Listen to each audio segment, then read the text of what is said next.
Apa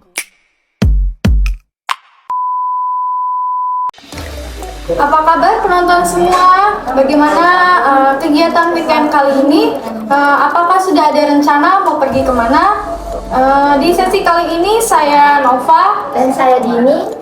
akan memandu jalannya sesi talk show dengan tema belajar skincare bagi pemula. Di sini kita udah ada bintang tamu.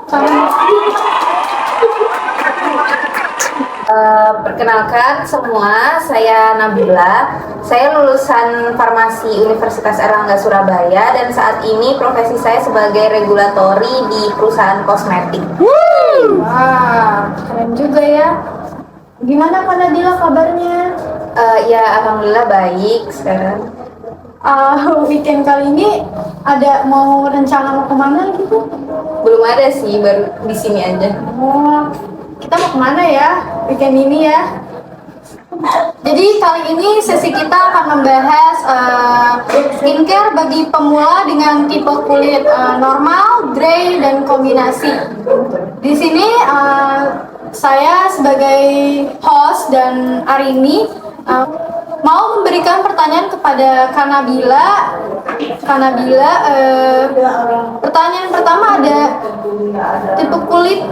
Aku kan kombinasi nih Kak, kayak sering banget kering gitu di bagian tertentu, tapi itu juga tergantung cuaca gitu. Kalau misalkan suhunya tuh lagi panas, dia berminyak. Tapi kalau misal suhunya lagi dingin gitu, nah gitu kering. Itu kayak skincare apa ya yang paling cocok untuk tipe kulit kayak aku kayak gini ya Kak? Ya, jadi sebelum memilih skincare itu pasti kita harus tahu ya apa namanya tipe kulit kita itu kayak gimana. Kalau kayak Nova yang kombinasi itu biasanya tetap harus pakai 3 basic skincare, jadi harus di cleanse atau dibersihkan, terus di moisturize atau dilembabkan, dan juga protection pakai SPF. Cuman tinggal cari yang sesuai di tipe kulitnya Nova gitu.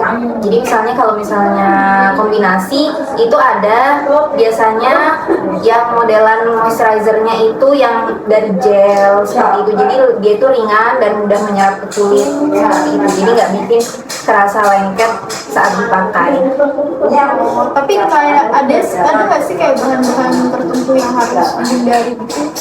Kalau bahan tertentu yang harus dihindari itu sebenarnya tergantung sama reaksi kulit masing-masing ya. Jadi tiap kulit kan berbeda. Kadang ada yang cocok sama vitamin C, kadang ada yang nggak cocok seperti itu. Jadi kalau bahan aktif sih nggak ada sih.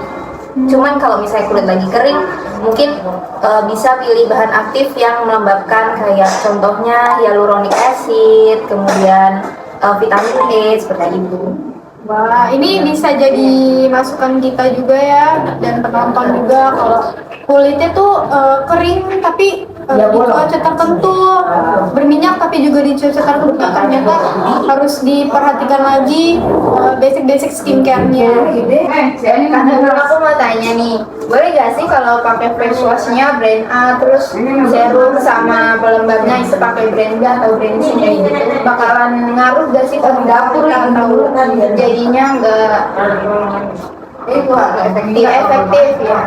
Kalau dari brand sendiri sih sebenarnya bebas-bebas aja kamu mau kombinasi dari brand A, B, C, misalnya facial washnya A terus moisturizernya B, itu nggak apa-apa. Yang penting yang harus diperhatiin itu dari bahan aktifnya. Jadi interaksi antar bahan aktifnya itu gimana. Kalau misalnya bahan aktif A sama bahan aktif B itu bisa dicampur atau enggak kayak gitu. Sebenarnya kalau dari brand nggak ada masalah sih. Iya, jadi itu bahan iya tetap bisa. Berarti lebih ke bahan-bahan yang ada di dalam. Iya, Kita jadi lebih perhatiin ingredients iya ya. betul. Iya. Terus nih Kak Nabila, kan penonton kita kan banyak anak remaja gitu ya, yang baru-baru mau mulai pakai skincare gitu ya. Kayak basic skincare apa aja sih yang dipakai untuk pemula gitu loh, kayak dan juga bahan-bahannya tuh yang ringan gitu loh. baru-baru kayak anak SMP gitulah. Jadi kalau basic skincare seperti yang aku udah bilang tadi itu ada 3. Yang pertama itu cleanse atau membersihkan wajah. Jadi pakai facial wash sesuai sama tipe kulit. Kemudian yang kedua moisturize atau melembabkan. Jadi biarpun kulitnya kita berminyak, kita juga tetap harus pakai pelembab yang sesuai sama tipe kulit. Kemudian yang ketiga itu protection. Jadi setelah memakai semua rangkaian skincare itu, yang paling penting adalah harus pakai sun protection yang ada SPF-nya. Berarti Jadi basicnya 3 itu sih sebenarnya. urutannya berarti facial wash dulu, pelembab, baru SPF ya? Iya, betul. Protection. Oke. Ya Kak, aku mau nanya nih, apa aja sih kandungan yang nggak boleh digabungin dalam satu waktu? Jadi kalau kandungan skincare yang dapat berinteraksi itu contohnya misalnya retinol yang digabungin sama AHA/BHA itu nggak boleh. Jadi kalau misalnya kita pakai retinol nih misalnya di malam hari Senin gitu, itu pakai retinol berarti hari itu iya, jadi hari itu nggak bisa kita gabungin sama AHA/BHA. Terus sama retinol dan vitamin C. Jadi misalnya kalau kalian mau pakai keduanya itu bisa diakali dengan cara vitamin C dipakai di pagi hari, terus retinol di malam hari, seperti itu. Itu kalau misalkan nggak sengaja nih ya, kepake gitu dalam satu waktu bahan yang sebenarnya nggak boleh, itu apa ya? Efeknya sebenarnya beda-beda sih. Biasanya itu kalau misalnya masih ringan mungkin agak kemerahan seperti itu. Jadi iritasi gitu efeknya biasanya. Bahaya juga ya. Iya. Tadi ngomongin retinol itu dari umur berapa sih? Retinol itu sebenarnya disarankan di umur 20-an ke atas sih kalau pemakaian retinol. Iya, jadi kalau masih remaja gitu ya, hitungannya masih 15-17 tahun, itu bisa pakai yang alternatifnya. Jadi dia itu dari bahan alam yaitu batu ciol, itu efeknya juga sama seperti retinol. Ya udah, kita jeda iklan dulu ya penonton. Nanti kita bakal bahas lagi nih lebih dalam tentang bahan-bahan skincare yang untuk pemula apa aja. Saat kulitku kusam, I have my bestie. Ini Ermina Bright Stuff Moisturizing Cream. Ekstrak sumber plum dan vitamin E, cerah, melembabkan kulitmu. Lembutnya bikin nyaman, cerahnya beneran. Ermina Bright Stuff, my beauty bestie. Selamat datang di McDonald's, silakan. Untuk lidah yang tak pernah puas.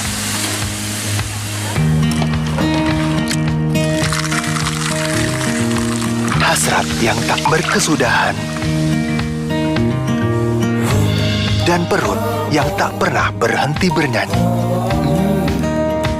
Tuntaskan lapar dengan menu serba hemat dan lengkap hanya di McDonald's. Ini cita tuh kita. Karena Jeju bahasa Koreanya keju. Cijenan, cita tuh keju, jun marjo. Cita tuh rasa keju. Gak usah rebutan, semua kebagian Jejunya. Life is never flat. Sekarang, Wardah White Secret berubah menjadi Wardah Crystal Secret. Rahasia kulit cerah bercahaya sebening kristal. Dengan menggabungkan kehebatan 2 kali ekstrak Edelweiss dari pegunungan Alpen Swiss dan alpha arbutin terbaik. Inovasi halal green technology, sambarkan noda hitam untuk kulit 3 kali lebih cerah sebening kristal. Wardah Crystal Secret. Rahasia kulit cerah bercahaya sebening kristal. Terlalu sering mandi bikin kulit kering. Dove Body Wash dengan Nutrium Moisture melembabkan kulitmu lebih baik dari susu. Percaya diri dengan kulit lembab dan lembut. Coba sekarang. Gigi berlubang bisa memicu penyakit jantung. Hah? Masa? Di gigi berlubang parah, bakteri mulut dapat masuk ke tubuh dan timbulkan masalah serius. Sikat gigi dengan Pepsodent. Lawan bakteri, perbaiki lubang tak kasat mata, melindungi secara maksimal. Cegah gigi berlubang untuk hidup sehat. Marina and Body Lotion Natural. Baru dengan Wonder Food Formula yang mengandung antioksidan booster. Dari apple, oat, almond, honey, avocado dan olive, gak lengket dan mudah meresap. Marina 24 jam melembabkan, menutrisi, dan melindungi. Everyday Wonder Food, kulit sehat ternutrisi 24 jam dengan Marina Natural. Apa itu bro? Toast. 안녕하세요. Toast. Lebih gede, boy. Lebih berasa, cuy. Lebih enak pasti.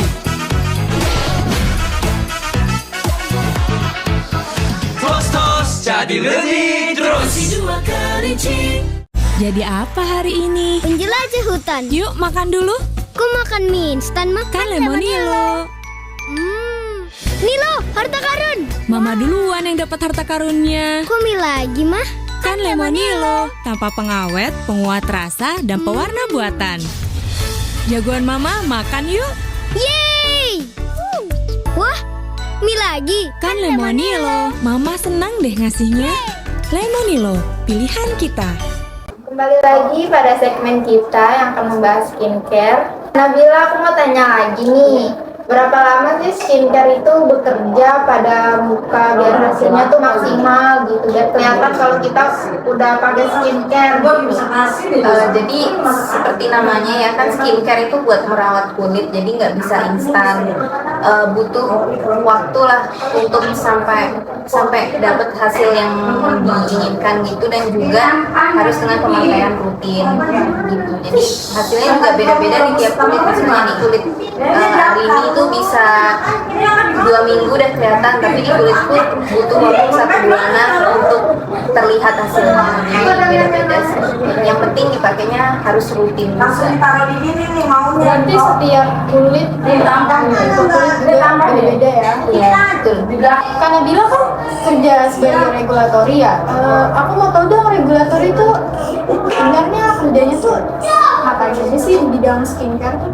Ya, jadi untuk peredaran skincare ini kan, karena skincare itu termasuk kosmetik, yang dimana kosmetik itu termasuk kesediaan farmasi. Jadi peredarannya itu juga diawasi oleh BPOM gitu. Jadi setiap kosmetik yang beredar di Indonesia harus memiliki nomor registrasi di BPOM. Jadi untuk regulatori sendiri itu pekerjaannya kalau di industri kosmetik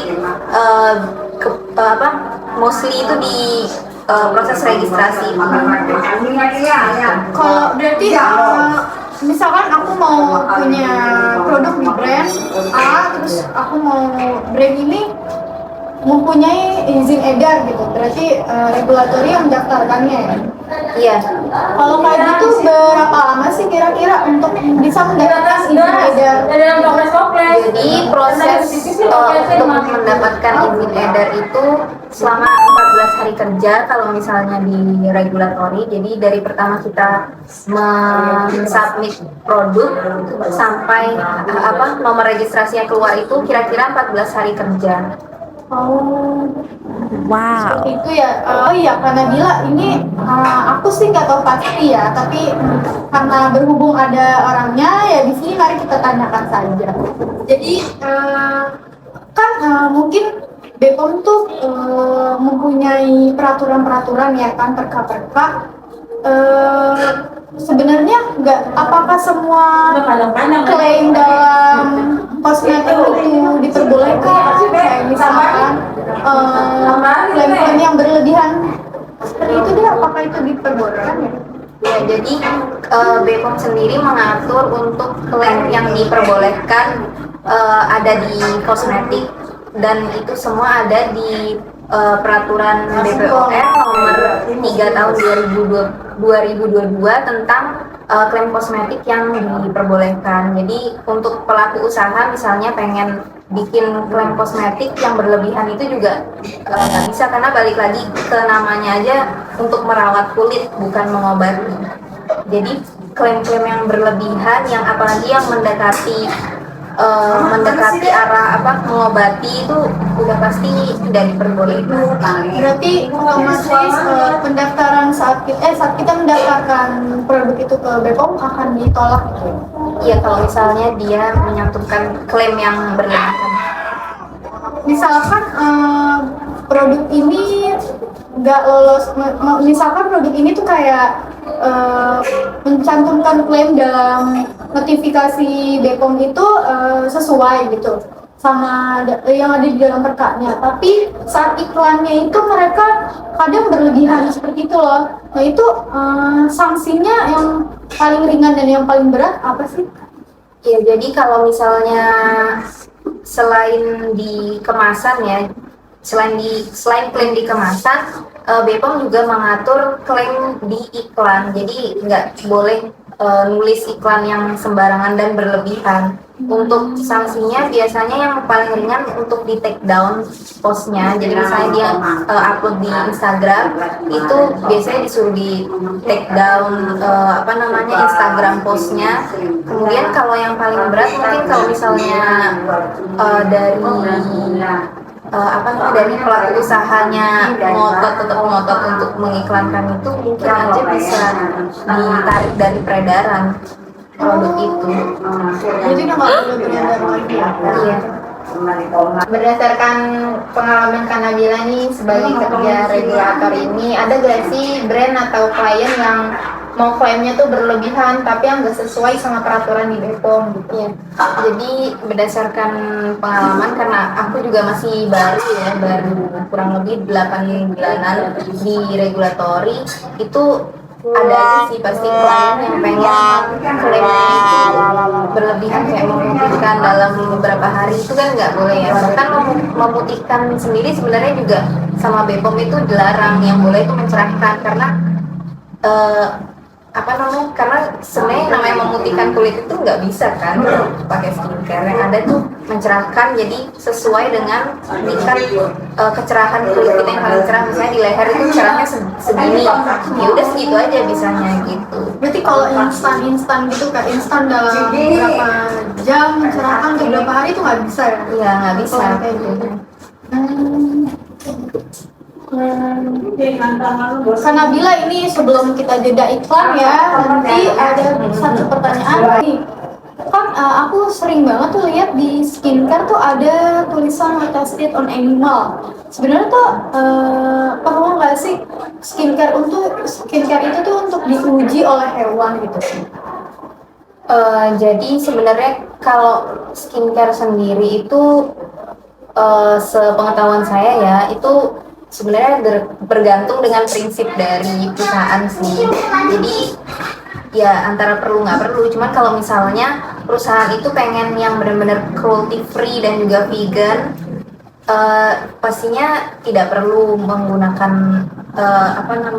tes pada hewan seperti itu. Nah, cuman ada di beberapa perusahaan kosmetik yang udah besar, kita udah tahu namanya dan banyak kita jumpai di supermarket, itu memang masih menggunakan uji atau tes pada hewan, mungkin karena lebih efektif dan lebih mudah untuk melihat hasilnya seperti itu. Oh iya, karena bila biasanya hewan-hewan apa aja sih yang diuji untuk skincare kayak gitu? Kalau untuk skincare sepengetahuanku sih biasanya yang umum dipakai itu mencit atau tikus sama kelinci.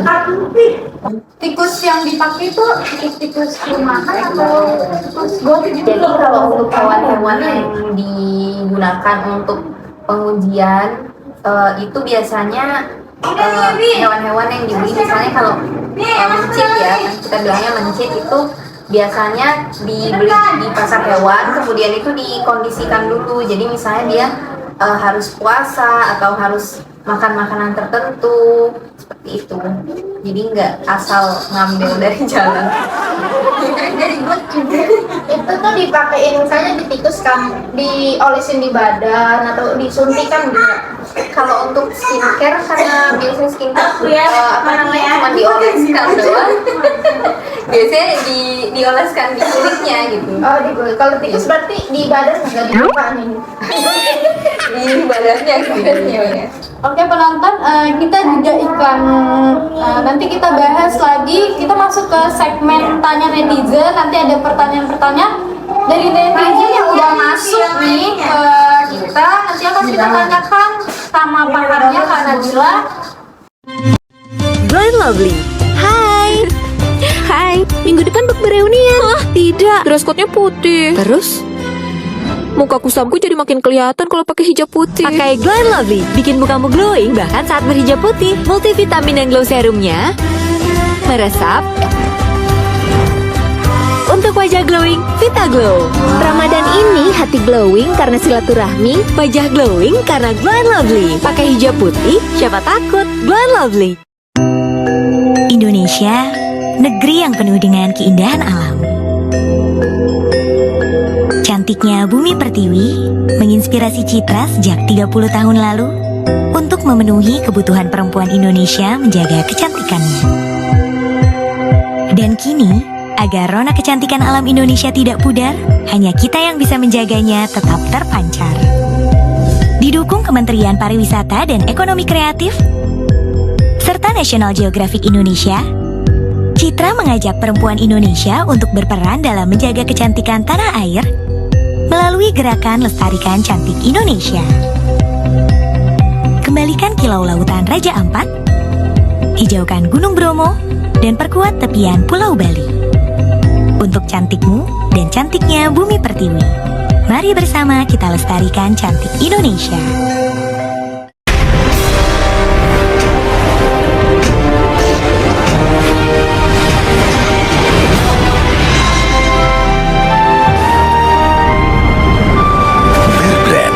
Rasakan kemurniannya.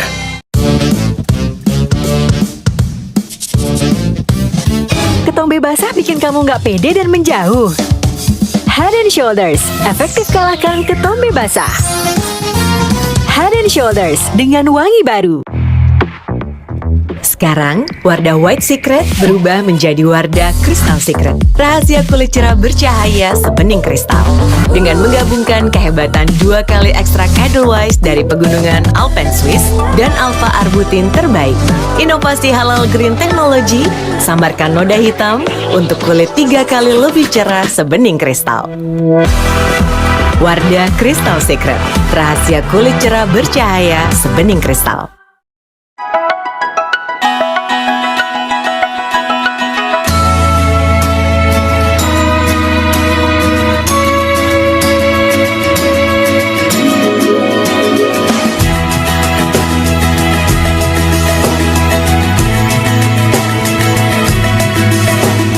Emina Sun Protection kini dengan desain baru. Emina Sun Battle SPF 30. Perlindungan kulit dari sinar UV untuk aktivitasmu sehari-hari.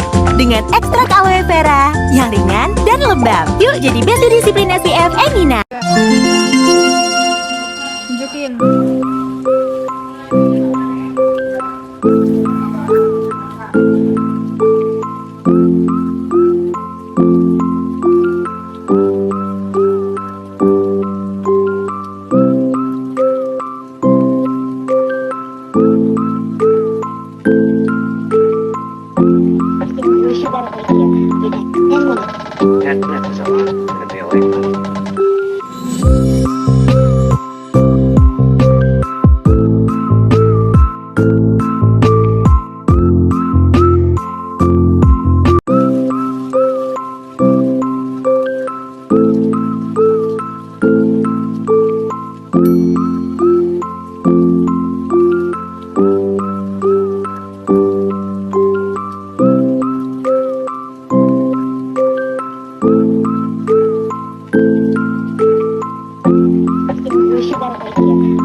kita masih bahas tentang seputar skincare. Kali ini kita masuk ke segmen netizen tanya skincare. Nah, di sini udah ada pertanyaan nih yang masuk dari Kak Syifa namanya. Mungkin udah nonton kali ya orangnya. Halo Kak Syifa. Halo. Jadi Kak Syifa ini tanya, Kak, tips pilih skincare yang cocok untuk kulit kita tuh kayak gimana sih? Oke, jadi seperti yang udah kita bahas sebelumnya sih ya, kalau mau milih skincare yang cocok itu pasti kita harus tahu tipe kulit kita. Jadi tipe kulit itu ada berminyak, kemudian normal, dry, dan juga kombinasi. Jadi kalau kombinasi itu biasanya di daerah T-zone atau di daerah dahi sampai hidung itu berminyak, kemudian biasanya di sebelah sini tuh kering seperti itu. Jadi yang pertama dari tipe kulit, kemudian dari usia juga, karena kan misalnya kayak retinol itu baru bisa dipakai di usia 20 tahunan ke atas kayak gitu. Jadi dari tipe kulit, kemudian usia, dan juga sebenarnya dari iklim juga sih. Jadi kalau misalnya kita tinggal di Indonesia, pasti skincare yang udah beredar di Indonesia itu biasanya udah disesuaikan dengan iklim di Indo gitu. Berarti kita nggak usah sibuk-sibuk lah nyari skincare impor kayak gitu, karena Ya, kita di sana cuacanya dingin ya kan. Oh, berarti kita harus tahu dulu tipe kulit kita, terus umur kita, jangan sampai kita bisa salah pilih skincare kan, Harus sesuai umur. ya. Betul sekali. Semoga jawabannya cukup ya Kak Syifa. Selanjutnya pertanyaan dari netizen Kak Aja. Halo Kak Aja. Kak Aca nih tanya, karena bilang gimana sih kita tahu bahwa skincare yang beredar di pasaran itu udah BPOM? Jadi kalau misalnya cara mudahnya itu biasanya di kemasan ya, di kemasan kayak ini misalnya itu ada ada barcode-nya, dan barcode-nya itu bisa di scan. Jadi bisa di scan di aplikasi yang namanya BPOM Mobile. Kalau misalnya dia muncul nama produknya, berarti dia sudah terdaftar BPOM. Atau kalau misalnya kita masih lihat-lihat secara online nih, mau beli secara online gitu kan, kita nggak bisa lihat barcode-nya dari situ. Jadi kita bisa ke websitenya BPOM, cek BPOM aja. Jadi tinggal di Google aja dicek BPOM, kemudian cari deh tuh namanya, nama skincare misalnya apa gitu, ditulis. Nanti kalau misalnya ada di situ berarti dia terdaftar BPOM. Kita juga bisa lihat di nomornya juga nggak sih? Ada Iya, betul. nomor. Jadi di kemasan itu biasanya ada nomor NA dan juga barcode-nya. Iya, itu nomor izin edar. Oke, semoga Kak Aca pertanyaannya terjawab ya. Selanjutnya ada pertanyaan dari Pak Adinda. Saya bekerja di pelayanan umum yang wajib memakai masker, sementara saya diwajibkan memakai make up gitu. Saya sering mengalami tubuhnya jerawat di area yang tertutup masker. Bagaimana cara mencegah jerawat di wilayah yang tertutup masker dan selalu memakai make up gitu? Nah, jadi yang paling penting adalah penggunaan maskernya itu harus sekali pakai.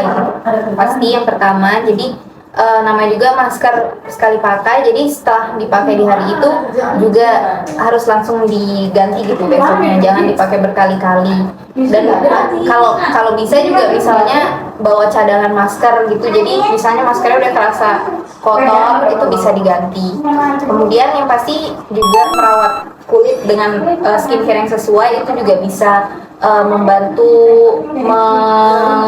mencegah gitulah, mencegah tumbuhnya jerawat. Jadi memilih skincare yang sesuai, dan juga pastikan sebelum memakai masker itu tangan kita juga bersih, karena kan masker bakal bersentuhan langsung ya sama kulit wajah. Jadi kalau misalnya tangan kita itu kotor, bisa-bisa bakteri yang ada di tangan tuh nempel di masker, dan itu yang bikin berjerawat di wajah gitu. Terus juga satu lagi, setelah memakai make up itu juga harus dibersihkan sampai bersih sebelum tidur. Ya, karena mungkin juga bukan karena dari masker ya, mungkin karena cara kita untuk membersihkan wajah dari make up itu yang nggak bersih, jadinya munculnya jerawat-jerawat. Ya, karena sekarang kan zaman pandemi kayak gini, kita memang kemarin sekarang udah tidak diwajibkan kan memakai masker, tapi untuk di tempat-tempat seperti mall, tempat-tempat tertutup dan umum itu masih harus pakai sih. Nah itu memang banyak banget gitu masalah dirawat karena masker. Seperti itu. Semoga Kak Adinda pertanyaannya terjawab ya. Oke, pertanyaan dari Kak Adinda tadi menjadi penutup perjumpaan kita pada kali ini. Tonton terus Belajar Skincare di